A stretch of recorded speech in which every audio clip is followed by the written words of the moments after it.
এই যে এখন আমাদের রান্না হচ্ছে, আজকে দুপুরে রান্না মাছের ঝোল হচ্ছে। সবজিটাকে ভালো করে ভেজে নিয়েছি, এবারে জল দিয়ে দেবো।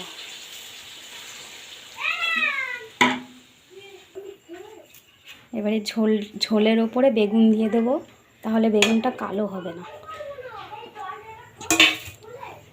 ঝোলের ওপরে বেগুনটা দিলে না কালো হয় না।